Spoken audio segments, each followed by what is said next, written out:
Ladies and gentlemen, if you clicked on this video, chances are you have a test or exam coming up and you want to get an A+.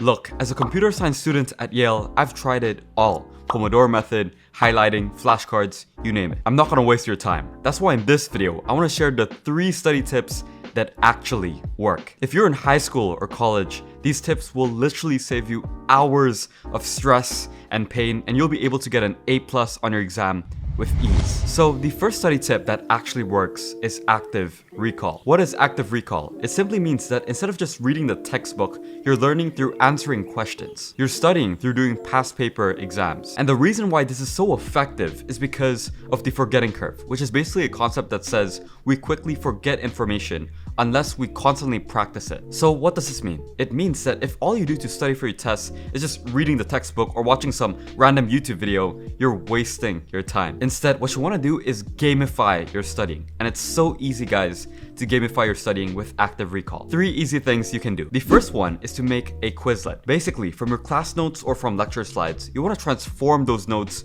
into fun flashcards, where your main objective is to get as many questions right as fast as possible, almost like you're playing a video game. Also, pro tip, you can use ChatGPT and AI to transform your notes into questions. It's really easy to do, saves a lot of time, and it's really effective. Now, the second thing you can do is use past paper exams. This is probably the best method to study for almost any class. And the reason why is because you're basically studying in the same format and structure of your real exam. And most of the time, 80% of the questions that will come out on your exam will be the same. Or at the very least, the concepts will be the exact same. So I'll definitely put these past paper exams in high priority. Also, when you're doing these past papers, don't do them like a dumbass, where you're just lying to yourself and looking at the answer key, looking at the question, pretending that you actually know that information when you clearly don't. Put away all your notes, read the question, and then answer it. Now, if you still can't get the answer, then you can pull out your notes. Then you can check the answer key. Guys, I know this method takes longer, but it's worth it because you don't have to do it many times. So at the end of the day, it actually takes the least amount of time, and it's so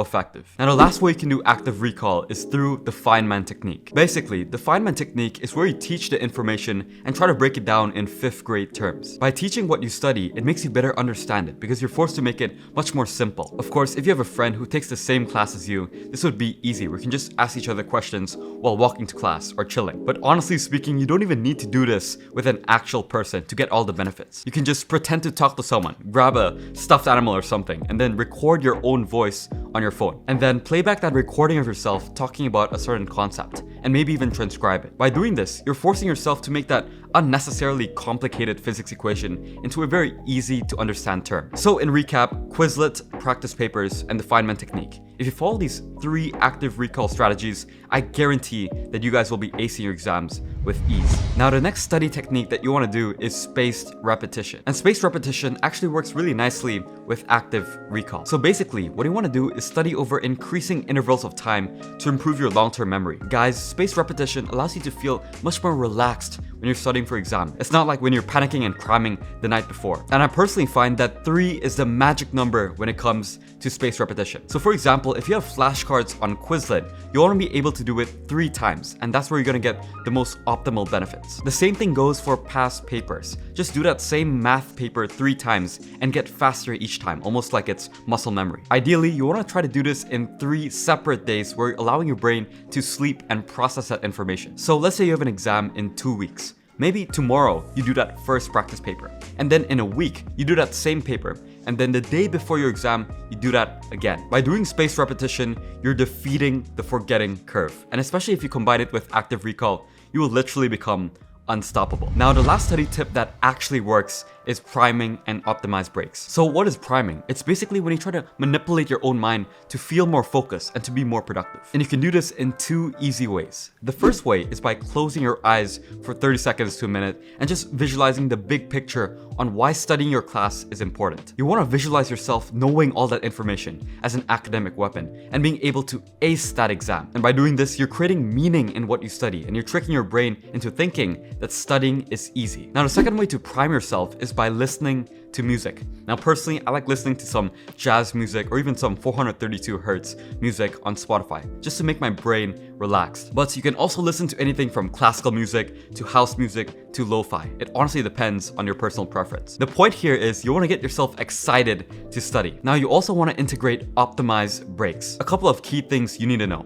First, the time you study does not equal knowledge gain. I don't care if you study like 12 hours a day or pull an all-nighter. For me, it's not a flex. I'd much rather just study for 2-3 hours, but I'm fully focused and I'm studying with effective active recall principles. Second, use naps to your advantage. Just short ones, like 20 to 30 minutes whenever you have free time in between classes or after lunch. Or you can also do NSDR, non-sleep deep rest. There's lots of research and benefits to NSDR. Andrew Huberman recommends it, and I would recommend trying out this video if you're just getting started. Guys, if you integrate priming and optimized breaks into your study routine, you'll be able to make studying much more fun and easy. And if you follow all these steps in this video, active recall, spaced repetition, priming, and optimized breaks, I have zero doubt that you guys will ace your exams. But that's gonna be it for this video. I hope you guys got lots of value from it. If you did, make sure to smash that like button and subscribe to be part of the family. God bless the hustle. We're all gonna win one day, and I'll see you in the next one.